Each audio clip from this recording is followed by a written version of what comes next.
listener production. Welcome to the Weekend Briefing, where we go beyond the headlines and dive into the lives of the fascinating humans shaping the world around us. I'm Antoinette Lattouf. So we all know that we're going to die. But what if you had a pretty strong inkling as to when or how? Comedian and author Michelle Brasier knows that feeling all too well. After losing both her father and brother to cancer and learning that she has a 97% chance of carrying the same deadly gene, Michelle's life changed forever.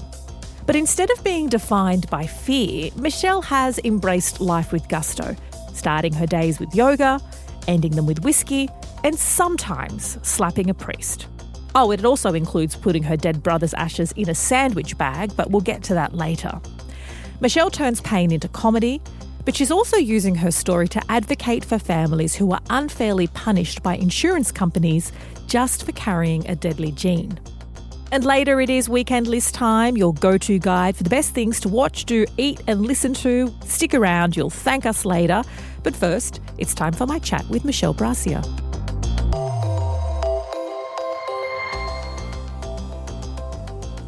Michelle, welcome to the Weekend Briefing. Thank you. Thanks for having me. Do you reckon you have found the best way to deal with death? And by that I mean incorporating Ziploc bags. I do think, I think if anything, I've learned how to commercialize it and make it sort of something that you can make money from. I think, you got to support the sandwich bag industry, and I think the cremation industry is really doing a lot of heavy lifting there, and I in turn am turning that into money for the comedy industry. You know, you got to put someone somewhere, and why not a sandwich bag? And that is where you put your brother. Yes, that is title of my book. My brother's ashes are in a sandwich bag, and I don't know what to do with them, because what am I supposed to do with them now? Like, what on earth would I possibly do? And there are so many ashes when a person dies. It's too many. Yeah, right. So is it like an extra large sandwich bag? Like how does it work? My serving of my brother's leftovers are in like an ordinary size sandwich bag. And I also have some in a locket that's, like a necklace that I wear that's really meaningful, but you can't carry a whole sandwich bag worth of ashes around with you. And so much of him has been scattered in places that he loves by other people that he loves and buried under trees. And, he's in all of these different places. And I just don't have anywhere else. So this is just your portion? This is just my portion, yeah. Right, okay. There is more of the dead man divided around. Where is this sandwich bag sitting? It's in my laundry closet. It's in a tiny little box that's so it used to be in a box that was from Typo, like it's sort of a cheap box, and it had my name and my ex-partner's name on the top of it. And I just kept it in that box for a really long time because I didn't know what to do with it. And then I wrote my show Average Bear about losing my brother, losing my dad, losing a lot of stuff. And I performed that show around the world, and a person, when I was filming the special, came to the taping of the special and said, I've restored you this old box, because at the end of the show I say, my brother's ashes are in a sandwich bag and I don't have anywhere else to put them, and I wish I had somewhere better to put him. And he was like, here's somewhere better for you to put your brother's ashes. So now they're in this box that someone who came to the show had restored for me, and like this beautiful antique box, because he loved the show and he wanted to give me something. So it was really kind. That is really kind. We are going to talk about death and your father and your brother, but for a moment I just want to walk it back to your childhood. You grew up in Wagga Wagga. Yes. It's a regional area which you lovingly call the teen pregnancy capital of Australia. What's the most Wagga Wagga thing about you, beside, of course, your deep knowledge of that legendary fingering shed? I think that, honestly, the most Wagga thing about me is that I will not drive an automatic car. Like, I'm very country in that way. I refuse to drive an automatic car. But then I go back to the country and I'm like, why is the coffee so big? So I feel between worlds very much. I moved to Melbourne when I was 18, but I think the most Wagga thing is driving a manual. Just jumping ahead a little, you once slapped a priest, and I would like every detail, please. Okay, so I was raised Catholic, which is, something that isn't necessarily your choice. And when you have your confirmation, which is like this thing they do when you're 12 years old for any non-Catholics, you go and it's supposed to be you deciding like, yes, this is me. My parents have taken me this far, and now I can make the decision that I'm going to commit to the sacrament of the church or whatever. And I didn't realize that was what it was. So I went to a public school, but I was taken to that sort of after school classes to learn how to be a Catholic. And when I got to my confirmation and the priest started making this speech about like how it all worked and what we were doing here, I was like, oh no, wait, sorry, this is not what I signed up for. So I was already a bit like riled up and I tried to leave and Mum was like, you can't leave now. And then I got up there and I didn't know either that when you got up there, the priest like slaps you and it's like a ceremonial slap, but I wasn't listening maybe. What? And I've never been. You haven't been slapped? No. He slapped me and I slapped him back because it's just a reflex. I didn't know. I think that's the drama of Conclave. Do you know what I mean? Like I haven't seen it, but I'm pretty sure it's about that. I have been confirmed and I don't believe it involves slapping. I don't know if this is a Wagga Wagga type of confirmation, but I haven't been slapped by a priest. Maybe I had the deluxe package experience where you get slapped by the priest. Okay, so he gave you a little like spiritual whack and then you gave him a tiny little whack and I gave him a whack because I was like, what's happening? I didn't know. You got to be aware. When you're watching a horror movie and somebody doesn't immediately grab something to defend themselves, that makes me insane. So I think I was just trying to stay alive. Okay. And how did he respond to that? He just continued on and pretended that I hadn't done that. Mm-hmm. Everyone just sort of chilled out, which was quite nice. My mum was obviously mortified, but she can't remember it, which is good. Is that when your relationship with Catholicism started to fall apart? I think so. I mean, I don't even know if I had a relationship with Catholicism. I obviously feel the effects of Catholicism, not in like a shame way, just in like I love ceremony and I love ritual. And when I've seen these churches that are like more contemporary and it's like pop music and there's no chanting and there's no Latin and there's no incense and it's just in like a conference room and there's like rock music, like I think that's wild. Like I'm like, if you're gonna go for it, go hard, like get the iconography, like make it gothic and interesting, Yeah. I think, but also, the church has its problems. I don't need to bring that up. And so 18, you say you leave Wagga Wagga. What happens next for you? I left Wagga and I went to VCA, Victorian College of the Arts, to study musical theatre because I am a dickhead and I love musical theatre. And I moved here. I lived by myself, which was wonderful. I was so excited. I was living in South Bank, which is like the middle of the city. And I would just walk to class every day and I fell in love with Melbourne. I couldn't believe that there was such a beautiful city 4.5 hours from Wagga that I'd hardly even been to. The first time I came to Melbourne was for my audition. So it was quite mad. And I fell in love with the whole thing. And the idea of being a performer was never not an option. Like I was never going to do something else, I suppose I should say. Like there was never a plan B. So it made sense that I was there, but I also couldn't believe that my dreams were coming true and that I was allowed to be there, especially when I was 18. Most people in my year were a lot older. And from VCA to the comedy stage, how did you get there? So, funny story. I actually got kicked out of VCA after first year because you they were like, you somebody? Did you slap somebody? I slapped one of the teachers. I am reactive. I'm a rescue, okay? I can't help it. Yeah, I was told I didn't have enough life experience by my teachers and they were like, go out, go get some life experience and come back, which is absolutely fair. I was 18 years old. Like they were correct. What was I doing? And so I booked a Kentucky tour and I was going to go overseas and then I was sitting too close to the heater in my house and I caught on fire and started a fire and I had to go to hospital and learn to walk again. I had third-degree burns and I was in hospital for a long time. Yeah, and then so I didn't get to go on my Kentucky tour and then I got out of the hospital finally and my dad was diagnosed with cancer and then a week later he was gone. So the life experience really came thick and fast for me and I think I just had to find a sense of humor in it because I'd been taught to do that as a weird kid. I'd been taught to, find a sense of humor to make people feel comfortable around you, because when you're 18, nobody else has died. Like nobody else, you haven't lost anybody else if you're lucky, if you have the privilege of that. Maybe a pet or something. Maybe a pet, maybe a grandparent, know. But it was difficult for my friends and my peers to understand what I was going through. Even, some of my teachers were didn't know how to react to it. So I couldn't go back to VCA. I didn't feel comfortable going back and being the person that they thought I was, because I just wasn't that person anymore. And I went to a different school in Ballarat called the Arts Academy. And it was sort of thought of as like a second tier drama school. Like it was like the one you went to if you couldn't get into VCA. But I loved it because they had so much focus on making your own work and teaching you how to tell your own story and how to do festivals and, create different streams of work. And I just really fell in love with it there. And I met a group of funny actors who thought we were going to be serious, lead actors. And we were all definitely character actors who weren't going to work until we were 30. So thank God we found each other and we just started making plays and sketch comedy together. And then the rest is kind of history. I think that the Butterfly Club in Melbourne was really instrumental in introducing me to the festival circuit.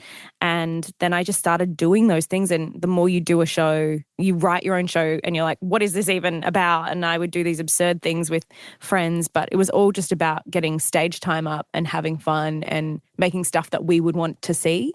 And I think people really liked that and then started inviting me to be a part of their things. And I was like, oh, I'm allowed to be an actor for who I am now, not for who I had desperately pretended to be for the rest of my life. It was finally like somebody calling on me for what I had to offer, not for how I could do the thing that I thought I was supposed to do. So it was a really special thing to get into comedy and realize that I had a different kind of worth that wasn't what I was always aiming for, which was being like, trying to prove that I was pretty enough to play the lead role or, trying to be thin enough or whatever, trying to fit into some other mold. It was really exciting for me to find that world. And I might not have found that if I hadn't lost so much. And you did. You got that life experience that VCA told you needed, harrowing life experience, but you turned it into material. So let's take a listen. Lasagna won't make up for my dead dad, but thank you so much. What's that more lasagna? Thank you, Rad. Heat it up for lunch. Lasagna for tea. Lasagna for me. Lasagna till I die like my dead dad. So your comedy often dances between this gut-busting laughter and gut-wrenching grief. What is it about comedy that makes it such a good friend of fear and sadness? I think it comes naturally. I mean, it's a release when we're laughing. It feels so similar. It's a really similar physiological response to crying or screaming. Laughter is such an incredible tool to redirect all these enormous feelings that you have. And I think people are grateful for a space to be able to let that out and make noise about what they're afraid of and what they've lost in a space that isn't necessarily, I hate to call things negative or positive, but, a space that isn't depressive and that feels maybe uplifting and more hopeful despite what it is to be a person and what it is to lose. And I think people really connect to that. And also, grief can be spoken about as if it's something for the upper class, like as if it's for, there's a specific way to do grief and there's a specific way to do funerals and a way to, give reverence to death. And I think that especially in Australia, there's a working class response to death that doesn't feel acceptable. And I think in comedy, it's found a home for us to go, yeah, this was funny, There are funny stories that come. What do you mean by a working class response to grief? I think when people don't have the language to write a poem about it, when people don't feel like they can give a eulogy that really says who this person was and honour that person, maybe because they don't feel like they have access to that space, because they weren't given an education, because whatever, this kind of gut-wrenching thing that happens to people in lower socioeconomic areas or, different places where we just go, I just have to get this out and I don't know how. And I think that those are the people that are the best at making it funny because they're good at people, because there's no pretense, there's no sort of absurdity of class. And I find that comedy is a really good space, especially in Australia. It's not like that in every country, but I think in Australia, we make ourselves really accessible as comedians, and I think that's really nice. And do you mind if I ask how long between your father passing away, dying, even we say pass, we use all these kind of euphemisms for death. Yeah, we don't want to touch it. Yeah, it's funny. How long from your dad dying to you being on the stage making jokes about it? Like, what was the time in between those 2 points? Well, I think the first show I really wrote about it was probably a few years in, but I spoke about it in storytelling nights and things like that.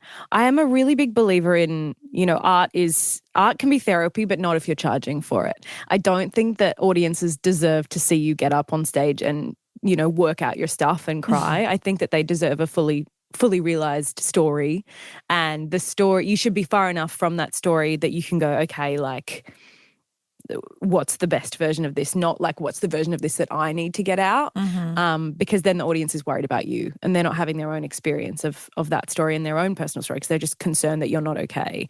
So I took a long time before I did an actual hour show, before I did my own, Average Bear, the special, which turned into the book. That was probably, oh God, like my brother had died and I had found out about my own genetic risk, I think quite a while before. My dad died in 2008 and I premiered Average Bear in 2021. So it was a long time, but I was doing immediately storytelling nights about funny stories from my dad's funeral. And I was laughing at the funeral.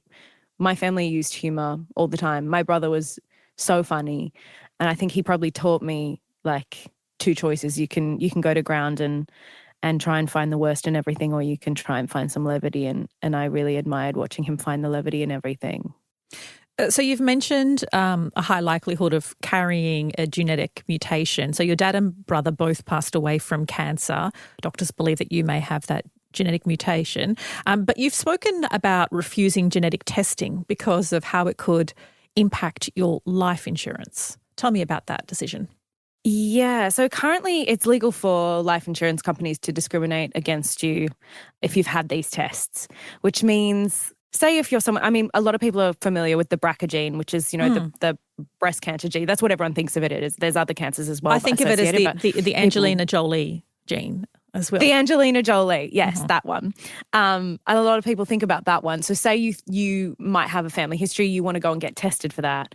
You go and get tested for that, you find out you have it, you have a double mastectomy, you remove any other, risk, you do all the things, you have higher treatment, you have a less chance of getting that cancer than anybody else does now because you have taken out your risk. But the life insurance companies see you as a high risk and will not pay off for that. So they will not insure you, or they can insure you and then refuse that insurance regardless of what you die from. So it gets in the way of people doing the test because then someone might go, well, I have a home, I have a family, I'm the only working person, or I'm a single parent maybe, and this house needs to be paid off if I die. And even if I am likely to get this, I can't go and get this test, which then enables me to get this mastectomy, which then would save my life and completely get rid of all my risk. Because if I need life insurance to pay off this house for my kids, I have to put my kids first, and then maybe that person dies 20 years before they would have died. So I'm really passionate about this, and we put forward a petition, got a lot of signatures, got a lot of work behind this, and the government said, great, yeah, we're going to take that, we're going to do something about this, and they haven't done anything, and it's almost an election. When was that? It was months ago. It was, I would say, about 6 months ago. They haven't done anything. So what would happen, putting the life insurance aside, and I understand people make decisions based on how their possible death's going to impact those that they leave behind and their financial well-being, what would doing this genetic test do for your health or even just for your peace of mind? So for me, peace of mind is kind of off the table. They've said to me, they think I've got Lynch syndrome. So they just say suspected Lynch syndrome and they treat me as if I have Lynch syndrome, but I haven't had the test. And if I don't, because it's such a strong family history, they would still be monitoring me. Then I would still have to have all the same tests and all the same things because I'd still be high risk because there are so many genes they don't know about and there are so many mutations they don't know about. And they've just said to me, you wouldn't then become an ordinary risk. You would still be a high risk. We just wouldn't know what it was. Whereas if I do the test and I find out that I have Lynch syndrome, there are things that I can, again, have removed. I can take, I've made the lifestyle changes. There's surgeries that you can have that can keep you safe from those cancers or keep you safer that I would have access to if I had a positive test, but I wouldn't have access to life insurance. So I'm honestly because I've publicly spoken about it so much, I think an insurance company would just come for me straight away, regardless of the test. So I'm sort of leaning towards getting the testing quite soon anyway. Yeah, right. Well, because one doctor has told you that you've a 97% chance of getting cancer. Am I right?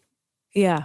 That was the first thing they said to me when I laid out everything. And I was like, okay. I was like 25, Wow. So it's confronting. My brother died when he was 42. And that just feels like really close, It's like within the next 10 years, it feels very close to where I am now. So I don't know how I'm supposed to juggle that. But at the same time, we all could die at any moment. And we have this false sense of stability because we live in this country and we have access to all this healthcare and things, and we have these stories in our heads that things like that don't happen to us. But anything can happen to anyone. And I think if anything, it's just a really good reminder to actively live your life and look after yourself. Yeah. But just, be here while you're here. Do you think you live differently because of the deaths of your dad and brother? Yeah, I really do. I'm very unlikely to cancel on a plan. I'm up at 6:30 in the morning. I see most sunrises. I just, almost to the point of obsessive, almost to the point where I miss out on rest, which is, again, its own problem and its own risk factor. But I just want to wrap my arms around everything and see as much as I can. And just, I think it helps me to love better. I love the way that I can appreciate an animal or a blade of grass. I think I'll find poetry in anything. It must be exhausting and so annoying. I'm just such a wanker because I think there is poetry in everything. I think there is. I think it's there to be found, and I think you just have to choose to find it. And I'm sure that's so fucking annoying for everyone in my life, but also it's fine.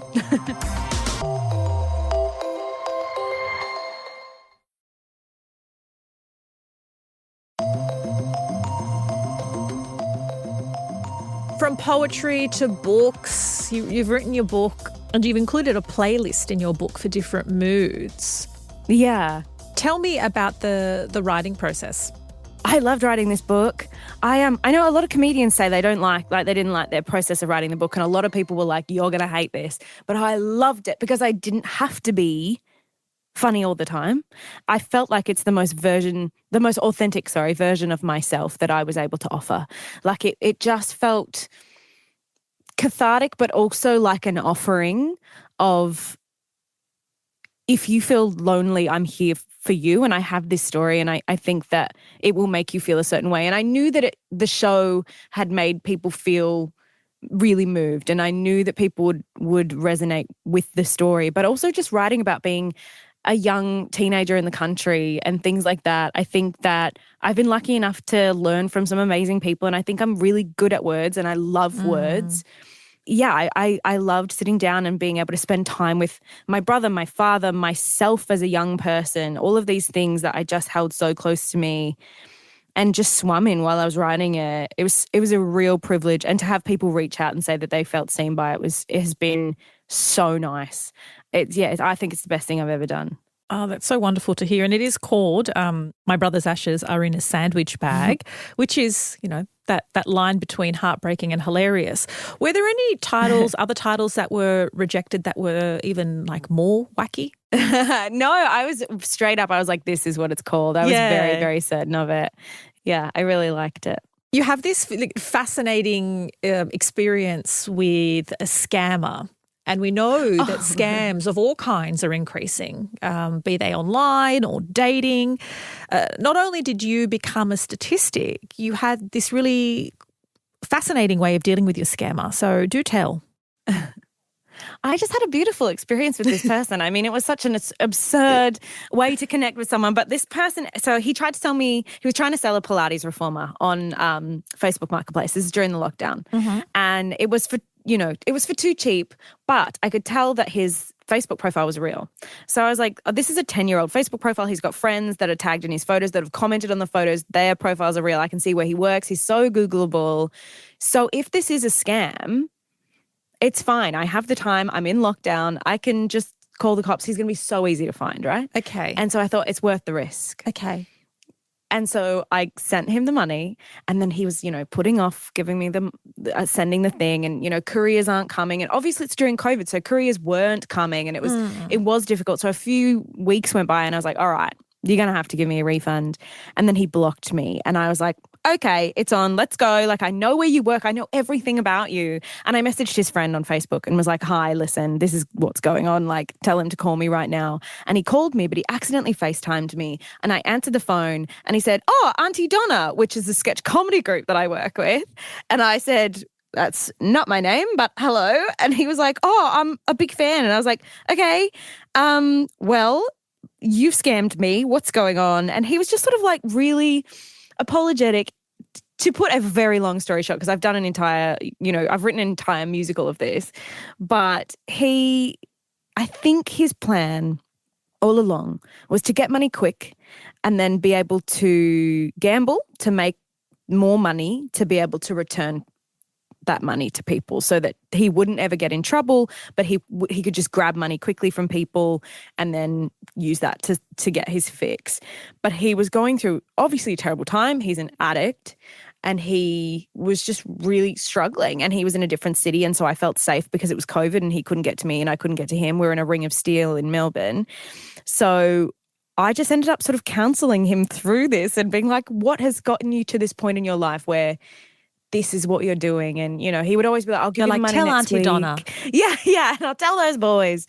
But, it was really strange. It was a really strange experience. But I spent time talking to someone who was completely different to me. He was from a really privileged background. He was from like a private school, and he had like quite well-off parents, but they had to like remortgage their home after a while because he had scammed so many people that they had to pay off because they're trying to protect their son. And it just reminded me that, addiction is a disease that can happen to anyone. And for all the ridiculousness and all the, funny stories that we have from our time talking to each other, it was just really sad to see someone so desperate that they would do this to people, but B, do this in such a stupid way. I mean, it was like, this is your real Facebook profile. Like, yeah, come on, man. You're taking such high risks. You must be desperate. Did you get the money back? Yeah, I did. I got it back, bar $60. So he still owes me $60. But to be fair, I have done the show about it around the world and made money from the show. So who's exploiting who, Yeah, I get it. But I mean, you did give him free counselling, which was very kind and empathetic of you. Also, you weren't necessarily qualified, but, you still offered up the counselling. I definitely was not qualified, yeah. He was getting the Timu counselling for sure. Oh, wow. But I just think, I think you should see the best in people, even if they show you the worst. Like, look for the best. You'll be happier. It'll make you happier if you just look for it. Oh, you sound like such a nice person. Do you know how I'm saying it with disappointment? I'm not always nice. Like I'm saying it with disappointment in my voice as well. No. If people are genuinely like very bad people or do bad things or they cross like someone that I love, I'm not always that nice. But I do try to be. Oh, well, I love it. It's beautiful energy. And you are an ambassador this year for the 2025 Adelaide Fringe Festival. What's the best thing about Fringe culture, and what can we look forward to this year? Oh, I think Adelaide Fringe saved my life. I mean, the Fringe circuit in general is so important to artists, especially when they're first starting out, who want to make interesting work and present their own work. I think it's such a good platform and incredible. And Adelaide specifically, I mean, it's one of the biggest arts festivals in the world. It goes for like 5 weeks, and there's international acts and also, up and comers from Australia and from Adelaide, like locals. I just think it's such a wonderful place because the city really gets behind it, and they go and see shows. They're not just there to like drink drink in the bars and eat the food, and like there is a whole festival vibe, but they're also partaking in this art that they might not see, throughout the rest of the year. I think there's so much to look forward to. I'm really looking forward to seeing a bunch of shows and to going and just like seeing some random show that I get flyed for in the street by someone I've never heard of. I'm really excited about that. Oh, sounds awesome. And taking you back to your hometown, if Wagga Wagga was to make you an ambassador, yes. What's the first thing you would change or you would do? I would probably contact comedian Michelle Brasier and stop her from continually saying teen pregnancy capital of Australia when referencing the city. That's probably what I would do. I love Wagga. I adore Wagga. Like, don't get me wrong. I'll defend it until the cows come home, but I also will make fun of it because it's my home. Yeah. I think, I'm proud of the foodie culture that's there. I would start a new brand that's like, instead of teen pregnancy capital of Australia, I'd call it Wagga Wagga. The coffee's good now, Yeah, something that's like good. that. Yeah, that's aspirational. Yeah. I like that. It's been an absolute pleasure chatting with you. Thank you so much. I appreciate it. Thanks for having me. Michelle Brasier, her book, My Brother's Ashes Are in a Sandwich Bag, is definitely worth a read, and it's also been shortlisted in the Victorian Premier's Literary Awards this year. You can also catch Michelle on stage at the Opera House in early March as part of the All About Women Festival, then in Adelaide for the Fringe Festival, and the next stops are Canberra and Perth. It's your favourite time of the week. It's the Weekend List. It's where we give you tips on what to read, watch, listen to, cook, see, everything in between. This week, Helen Smith can't join us, unfortunately, but I do have our wonderful executive producer, Jess. Jess, who was a bit of an unwilling participant, but has a fantastic recommendation. So I was like, Jess, you've got to tell us more about what it is that you have been checking out. Absolutely. So I know that we're in a cost of living crisis. I know that we're all tightening our belts and we're thinking very long and hard about the money that we spend. But however, everybody needs a holiday, okay, at some point. And what if I were to tell you that you should do a holiday that is also good for you? Stay with me, because we all know Pilates is like the hot new thing. Everybody's a Pilates girly now, myself included. I love it. Pilates classes, many of the studios around the country and certainly around Victoria where I'm based are now doing a package deal that they'll fly you to a place. So there's many of them all over the world, Sri Lanka, Greece, think Tuscany, Italy, think Bali, think Thailand, where you can go with a group of your favorite Pilates friends and do a Pilates holiday. So you go for like 5, 7, 10 days. You do Pilates morning, afternoon, evening. You also do a bunch of activities. I just think if you wanted to do something different with a holiday and you don't want to spend too much money, you also don't want to think about it. To be honest, I haven't really heard much about them. I've been doing Pilates on and off for years, but is this like a new thing? I think it's the hot new trend. I think 2025 is the year of the active holiday. Okay. Walking, dead, too busy. Pilates, hot, cool, fun. Okay. You also get to lay by a pool in between your Pilates Have classes. you done this, or are you just really into the idea of doing it? I've sent many a group chat message saying we should do this. Can we please do this? Nothing has yet been confirmed, but I am aiming to try and do one. I also think for anyone listening who is a bit unsure as to who to travel with, great way to do a solo holiday. Yeah. And what's the cost? Because it sounds like, look, with all the classes and the food and the flights, what are we talking? I think you can do it cheap or you can do it expensive. I think you can do it if you've got like, let's say 1,000 to 2,000, you can do it for, plus you got to get yourself there, but it will cover the cost of everything. If you're looking, Athens, if you're looking Italy, if you're looking beautiful European location, you're looking at like 3,000 to 4,000. But if that's your big holiday for the year, I think that lots of them also offer them as payment plans. So really, I'm almost giving you no reason not to go. Yes, so, I'd imagine there are a whole bunch of locations in Asia that'd be more affordable. Yes, I'd say so. So I think if you're thinking, what do I do for a holiday? I don't want to think about it. I want to do something nice. I also want to do something active.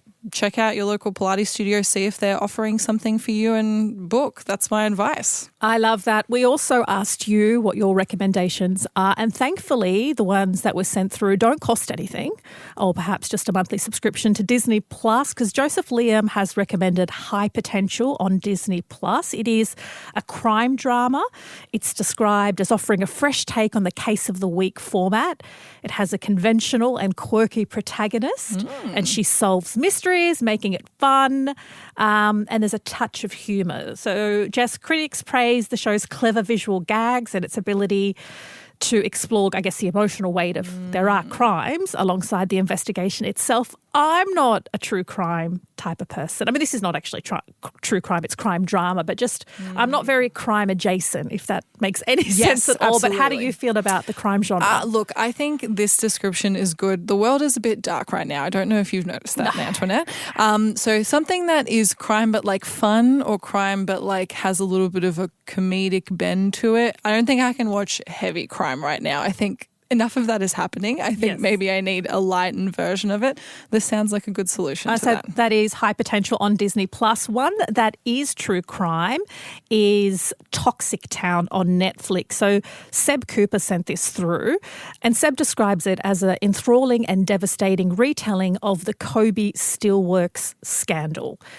So the show follows the real-life battles of families in Corby, Northamptonshire in the UK, and it follows a bunch of children who in the 80s and 90s, they were born with birth defects, and it was argued before the courts, Jess, that it was toxic airborne pollutants from the town's demolished steelworks that had harmed the unborn babies.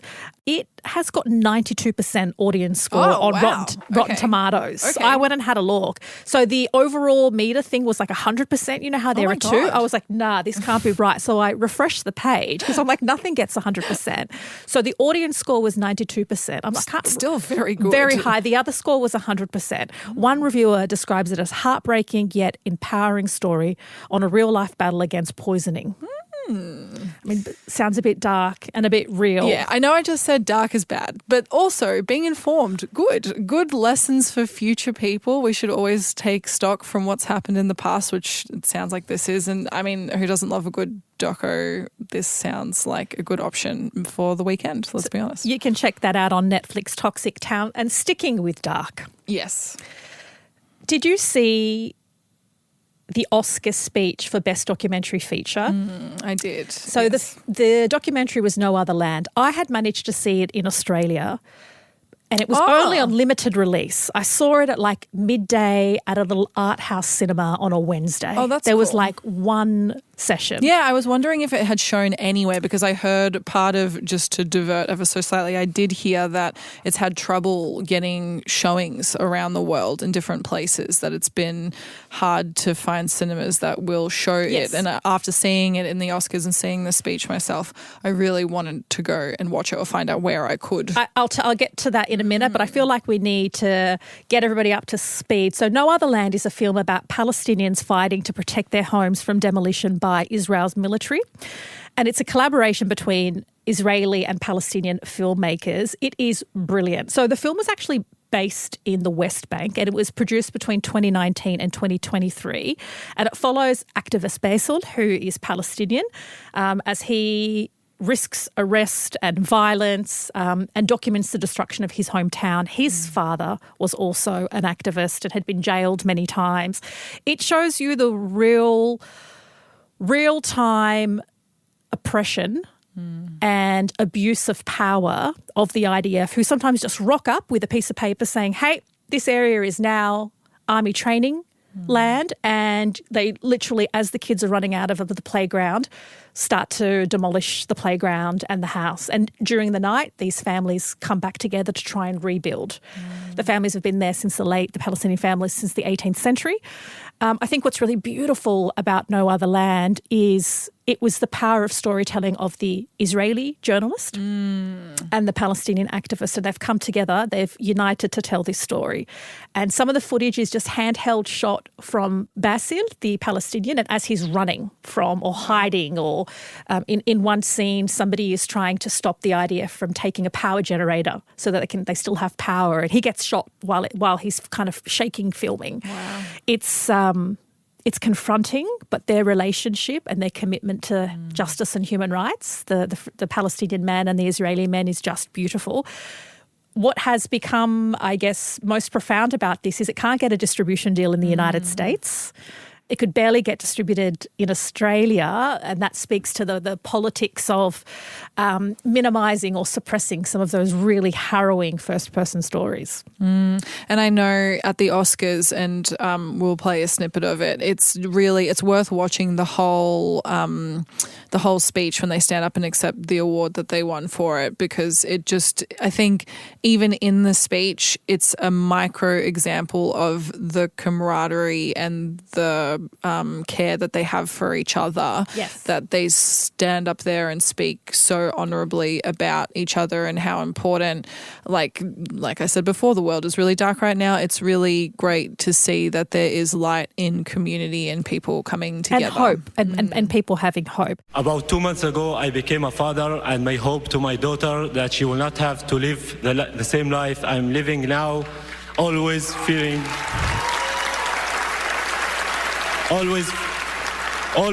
settlers' violence, home demolitions, and forest spill displacements that my community, Masafir Yatta, is living and facing every day under the Israeli occupation.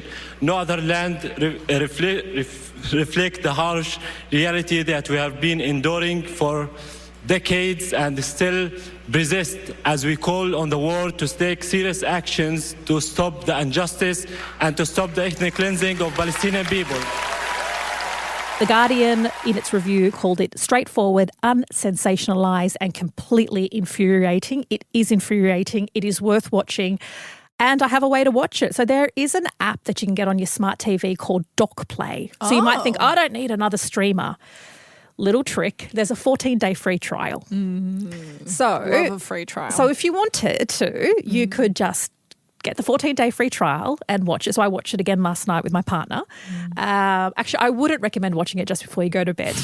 It's a little bit heavy, and then if you want to support other documentaries, independent documentaries, by all means, pay another subscription, or just do the tight ass trial that I did, and then just hop go off through the it. whole family. You do it. Your husband does that's it. Everybody the kids watches suddenly it. have an account. Yeah. Everybody gets one through, Yeah. and then you can have it for like 2 months doing that. That is No Other Land, and you can catch it on DocPlay. And thanks so much for helping out with the weekend list, Jess. Amazing. Thank you, Antoinette. That is it for this week. Thank you for hanging out with me. It is always a pleasure keeping you company. And if you want more of the weekend briefing, you can find us on the Listener app. You can download the Listener app in the App Store and follow us there. Otherwise, do follow or subscribe wherever you get your podcasts from. And while you're at it, you can rate and review every episode. But that is it from me. I'll catch you next week. On Monday, you'll be joined by the team with the headlines and a fascinating deep dive straight into your headphones.